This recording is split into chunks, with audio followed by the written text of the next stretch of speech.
In 2006, federal marshals raided a warehouse in New Jersey and found 61,000 liters of soybean oil labeled as extra virgin olive oil heading to supermarkets across America. The company that ordered it blamed their supplier. The supplier blamed the Italian bottlers. The oil was destroyed. No charges were brought against anyone. That warehouse was not a one-off. It was just the one time someone checked. In 2010, researchers at UC Davis decided to find out how widespread this actually was. They walked into supermarkets across California, in Sacramento, the Bay Area, and Los Angeles, and picked up bottles of the most popular imported olive oils, then tested them in a laboratory. 69% failed to meet the basic international standard for extra virgin olive oil. Not borderline, not slightly off, failed. And the brands that failed were not obscure imports nobody had heard of. They were Bertolli, Filippo Berio, Carapelli, Pompeian, Colavita. Brands that have been in American kitchens for decades, brands with beautiful Italian imagery on every bottle and a price tag that promised quality. The Wall Street Journal ran the headline that American grocery stores are awash in cheap, fake extra virgins. Forbes told its readers the olive oil in their pantry was probably a scam. A journalist named Tom Mueller, who spent years inside this industry, estimated that 75 to 80% of what gets sold in the US as extra virgin does not legally qualify. So how does this happen at this scale? And why has nobody stopped it? The story begins in southern Italy in the 1980s when 'Ndrangheta, the Calabrian mafia, one of the most powerful criminal organizations in the world, identified something about olive oil that most people had missed. Unlike narcotics, the legal consequences if you were caught were minimal. Unlike stolen goods, the evidence could be blended away and destroyed. And unlike almost any other high-value product, nobody could tell the difference between the real thing and a convincing fake without a laboratory. Not a customs official, not a supermarket buyer, not the person holding the bottle in their kitchen. The profit margin was extraordinary. Genuine extra virgin olive oil costs more than €6 per liter to produce in Italy with careful harvesting, cold pressing within hours of picking, specific storage conditions, and rigorous testing at every stage. Fake extra virgin costs a fraction of that. A tank of sunflower oil, some food coloring, a convincing label, and you can sell it for exactly the same price as the real thing. So they built an operation. Cheap oil was sourced in bulk from North Africa and the Middle East, countries with massive olive oil production, but none of the Italian prestige that commands premium prices in Western supermarkets. Chlorophyll was added for the color. Beta-carotene was added for the peppery taste. Italian labels. Corrupt inspectors. Shipments went to America and Europe under the names of estates that either did not exist or had no idea their name was being used. By the early 2000s, Italian police were regularly pulling the thread on this. In 2008 alone, authorities impounded 7 olive oil plants and arrested 40 people across 9 Italian provinces in a single operation. In 2016, another network was dismantled, this one shipping fake oil directly to North America. The Piramali clan, a specific branch of the 'Ndrangheta, was caught labeling adulterated oil as extra virgin and exporting it to shelves in New York and Chicago. The Italian term for all of this is agromafia, food fraud run by organized crime across wine, cheese, and olive oil. It is estimated at $16 billion a year. And olive oil is the most profitable line because the gap between what it costs to fake and what it sells for is so large. But here's the thing. The mafia was only part of what was going on, and in some ways, not even the biggest part. When the UC Davis results came out, the industry pushed back hard. The North American Olive Oil Association argued the university had a conflict of interest. They said the university sells California olive oil and has an incentive to damage imports. The International Olive Council said the study was misleading. And they weren't entirely wrong, because not all the olive oil failing those tests was deliberately adulterated. Some of it was failing for a completely different reason, one that has nothing to do with organized crime and everything to do with how the global food supply chain actually works. Think about the journey a bottle of Italian extra virgin olive oil makes before it reaches your kitchen. Olives harvested, usually in Spain or North Africa, the world's biggest producers, not Italy. Oil pressed, loaded into tankers, transported to Italy, which is the world's largest importer and exporter of olive oil, despite producing only about 15% of what it sells. Blended, bottled, labeled, shipped, distributed, loaded onto trucks, delivered to a supermarket, stacked on a shelf under fluorescent lighting where it sits for months. That detail about Italy is worth pausing on because it reveals something about how the label works that most people never think about. When a bottle says product of Italy, it means the oil was bottled in Italy, not grown in Italy, not pressed in Italy. The olives could have come from Tunisia, from Morocco, from Greece, from Spain, all of which produce vast quantities of olive oil at far lower prices than Italian-grown oil commands. The oil gets tanked to an Italian facility, blended, bottled, and shipped out with an Italian address on the label. That is legal. Completely, fully, entirely legal.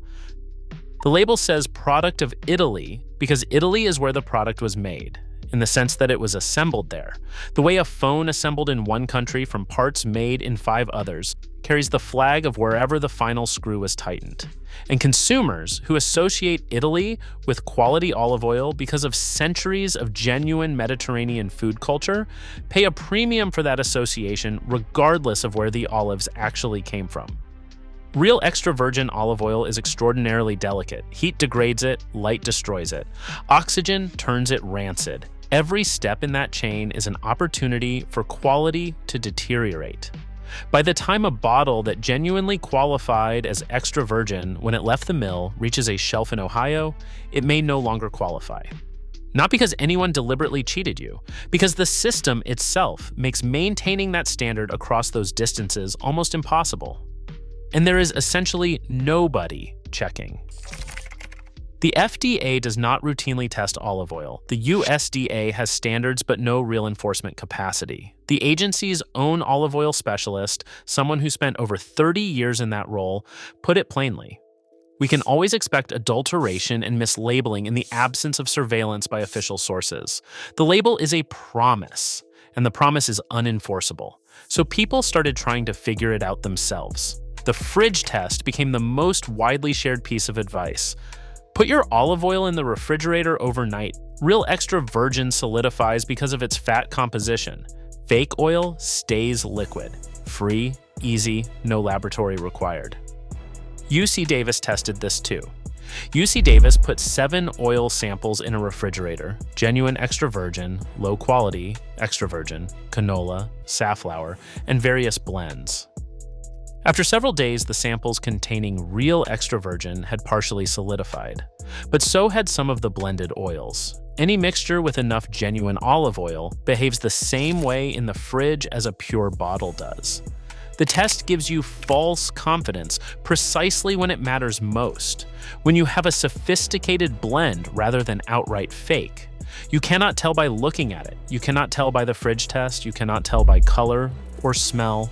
Without years of specialist training, the fraud is almost perfectly invisible. What does work is mass spectrometry, isotopic fingerprinting, DNA markers from specific olive cultivars, tests that cost hundreds of dollars per sample in specialist laboratories, tests that no ordinary consumer will ever run on a $12 bottle of oil from a supermarket shelf. The people behind this fraud have always known that, and they adapt continuously to stay ahead. When regulators introduced new chemical tests, they refined their blending ratios to pass them. When DNA testing came in, they added trace amounts of genuine oil to muddy the results. This does not operate like crude food crime. It operates like a financial scheme, sophisticated and adaptive, always one step ahead of whoever is trying to catch it. And when they do get caught, the consequences are minimal. In 2006, at a New Jersey warehouse, 61,000 liters of soybean oil were dressed up as Italian extra virgin. The oil was destroyed, and no charges were brought in that raid. The Piramali clan was prosecuted in other actions. There were more raids and more arrests. And the fraud continued because the profit was enormous, and the cost of getting caught had never been severe enough to change the calculation. It was not just the criminal networks that faced minimal consequences. The big brands implicated in the UC Davis study, the household names that failed, faced consequences too. Lawsuits were filed, class actions were launched, and the outcomes were largely the same: settlements. Reformulations were quietly announced with no public acknowledgement that anything had been wrong. New certifications were added to labels. The same companies were selling the same product to the same customers who had no idea anything had changed. Bertolli settled a class action lawsuit for $7 million in 2012, a significant sum for an individual and a rounding error for a brand generating hundreds of millions in annual revenue. The settlement required no admission of wrongdoing. The label got a small update. The price stayed the same. This is the structural problem that nobody in the industry wants to name directly. The penalty for selling fake olive oil is smaller than the profit from selling fake olive oil. Until that calculation changes, the fraud is rational. It is the economically correct decision for any company willing to make it. There is one place that actually fixed this: California. In 2014, the state passed strict labeling standards requiring external testing of every batch from larger producers, with results submitted to state authorities. Every California brand in the UC Davis study passed. The major Italian imports did not. If you want to be confident in what you are buying, buy Californian. Genuine Italian extra virgin from a specific named estate in small batches is not available for $7 on a supermarket shelf. The cost to produce 1 liter of genuine Italian extra virgin exceeds €6. If that is what you are paying, that is almost certainly not what you are getting. The feeling you had about that bottle, that something was off, that the label was promising more than the contents were delivering, was not paranoia. The bottle with the Italian label and the green glass and the words extra virgin is one of the most successful long-running deceptions in the history of food. It has been running for decades. It is worth billions of dollars a year, and it keeps working for 3 reasons. The fake is indistinguishable from the real thing.